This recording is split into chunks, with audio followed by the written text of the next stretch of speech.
blueprints and what they were doing. I am not a mathematician. I am not even a mechanic, but they were talking at a level so over my head, the metallurgy so advanced. See, jet engines very expensive. Most people know Jay Leno as the longtime host of The Tonight Show, but car enthusiasts know him as something else entirely, the keeper of one of the most eclectic vehicle collections on the planet. Tucked away in Burbank, California, his garage isn't just packed with obvious trophy cars. Alongside the McLarens and vintage muscle cars sit machines so strange, so rare, and so misunderstood that even seasoned collectors do a double take when they see them running. This isn't a story about horsepower bragging rights. It's a story about the odd, forgotten, and downright bizarre corners of automotive history that Leno has chosen to rescue, restore, and actually drive. Some of these machines were built by engineers chasing a technology that never quite caught on. Others were built by underdogs trying to outsmart companies with far bigger budgets. A few were never meant to look like ordinary vehicles at all. What ties them together is that none of them sat still once Leno got his hands on them. What follows is a look inside some of the strangest survivors hiding in plain sight, and why each one tells a story most people never expected to hear.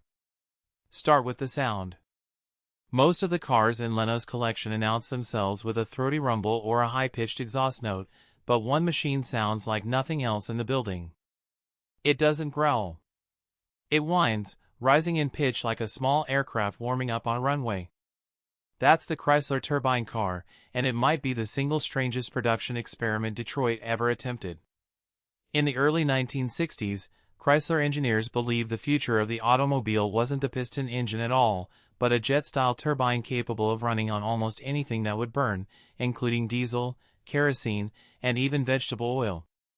To test the idea in the real world, Chrysler built 55 of these turbine-powered coupes, wrapped them in sleek bodywork designed by Elwood Engel and hand-built in Italy by the coach builder Ghia, and handed the keys to roughly 200 ordinary American families between 1963 and 1966.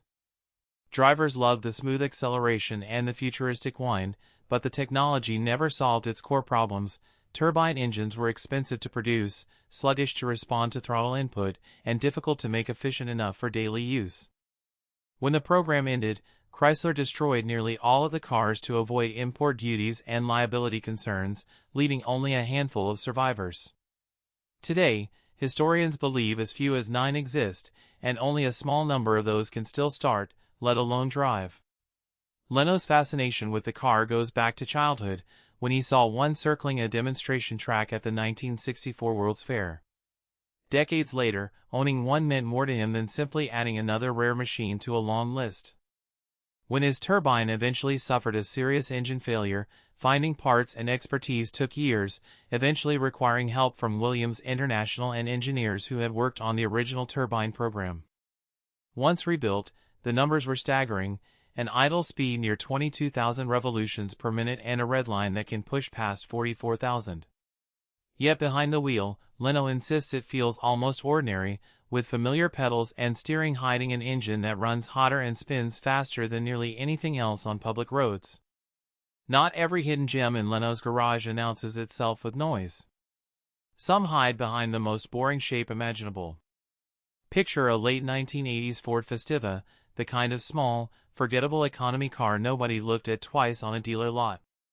Now imagine that same humble shell hiding a heart transplant capable of embarrassing sports cars costing 4 or 5 times as much. That's the Ford Shogun, a car dreamed up by two men with serious motorsport backgrounds, Chuck Beck, who had worked pit crew duty on the Ford GT40 Le Mans program, and Rick Titus, who had raced the notoriously wild Ford RS200 rally car. Their idea was simple on paper and audacious in practice. They stripped the Festiva of its factory engine and dropped in a 220-horsepower Yamaha-built V6 borrowed from the Ford Taurus SHO, relocated it behind the seats, and sent power to the rear wheels instead of the front. The finished car weighed barely a ton, sprinted to 60 miles per hour in around 4.6 seconds, and could run the quarter mile in under 13 seconds, numbers that matched or beat some Porsche 911s of the era. Beck and Titus hoped to build 250 of these disguised supercars through their company, Special Editions, but at roughly $42,000 apiece in 1990, a price that translates to nearly $80,000 today, buyers simply weren't willing to pay that much for a car that still looked like a Festiva. In the end, only 8 were ever built, including 1 prototype and 7 customer cars. Leno managed to acquire chassis number 3 when it was new and later added a nitrous oxide system of his own, pushing an already absurd little car even further past what its plain exterior suggested. It remains one of the purest sleeper builds anywhere, proof that the most shocking performance sometimes comes wrapped in the least shocking packaging. Some vehicles in the collection weren't built to be practical at all. They were built to be sculpture you can ride. Designer Randy Grubb has spent years treating vehicles as canvases rather than transportation, and nowhere is that philosophy clearer than in the Decopods, a pair of machines Leno owns that started life as ordinary Piaggio scooters. One began as a standard 2-wheeled model, the other as the 3-wheeled Piaggio MP3. Grubb stripped away roughly 25 pounds of factory plastic bodywork and replaced it with hand-formed aluminum panels, shaped, fitted, and riveted using techniques closer to vintage aircraft construction than anything found in a modern scooter factory. The results look like something pulled from a 1930s science fiction illustration, all long bullet-shaped curves and streamlined surfaces, yet both machines remain fully functional, capable of leaning into corners and reaching speeds close to 70 miles per hour depending on configuration. The aluminum shell isn't purely decorative either. It helps manage airflow around the rider and reduces the turbulence that can affect open or partially enclosed 2-wheeled vehicles. Leno's relationship with Grubb goes back years, most famously through the enormous Blastoline Special, nicknamed the Tank Car, which uses a massive military-derived engine. Compared to that intimidating machine, the Decopods reveal a lighter, more playful side of Grubb's imagination, hand-built in small numbers in Grants Pass, Oregon, and nearly impossible to categorize as motorcycles, cars, or scooters. They exist in their own strange category, which is exactly the point. Rarity in Leno's collection doesn't always come from wild engineering. Sometimes it comes from a forgotten chapter of American ambition. Few outside dedicated collector circles recognize the Cunningham C3, a car built by Briggs Cunningham, an heir to a meatpacking fortune who set out to do something no American manufacturer had managed before, win the 24 Hours of Le Mans with an American car and driver.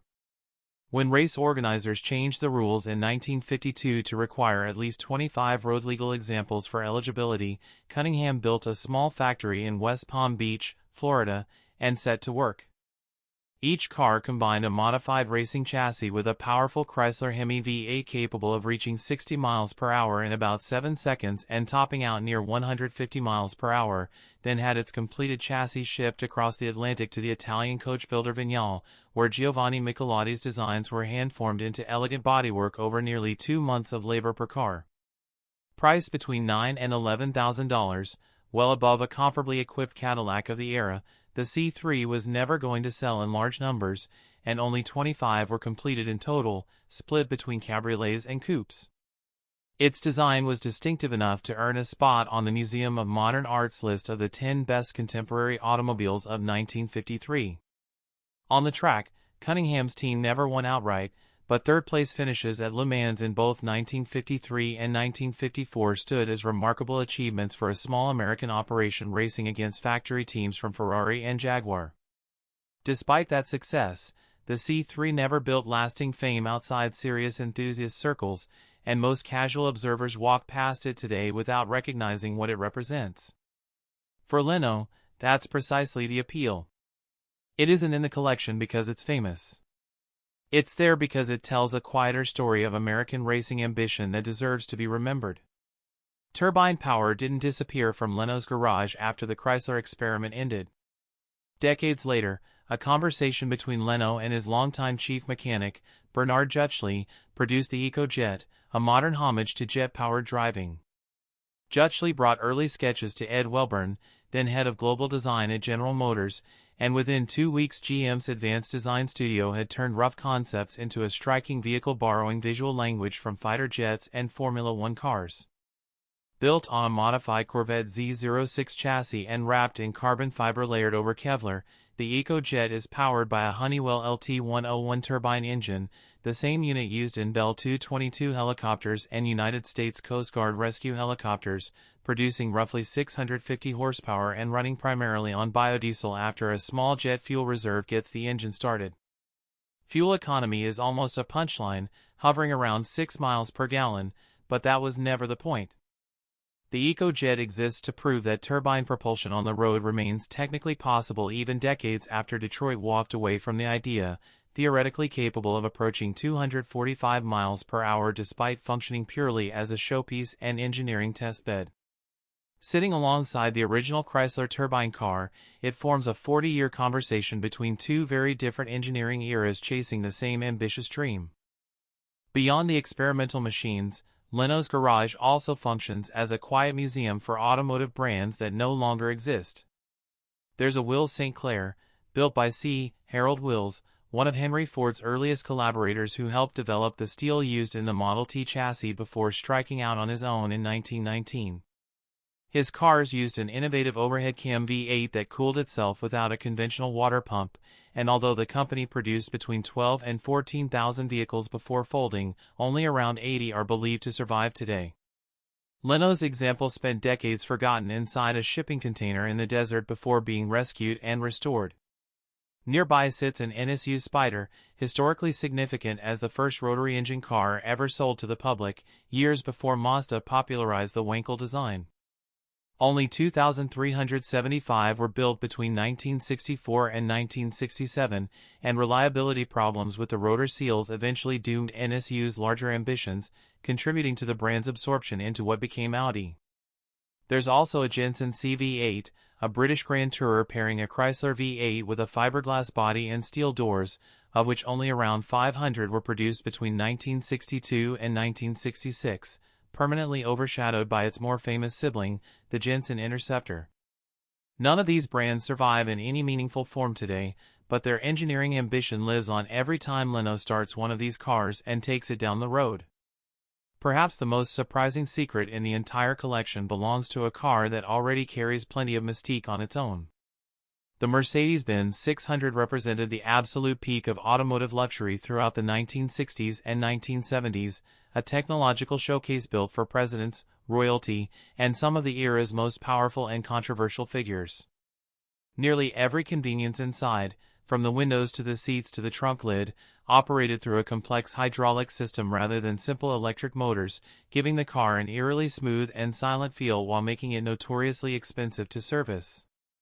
Despite weighing more than 5,000 pounds in some configurations, its 6.3-liter V8 pushed the massive sedan to speeds approaching 130 miles per hour, and Mercedes built special versions including the extended Pullman, convertible landaulet models for dignitaries, and armored variants for clients who needed protection.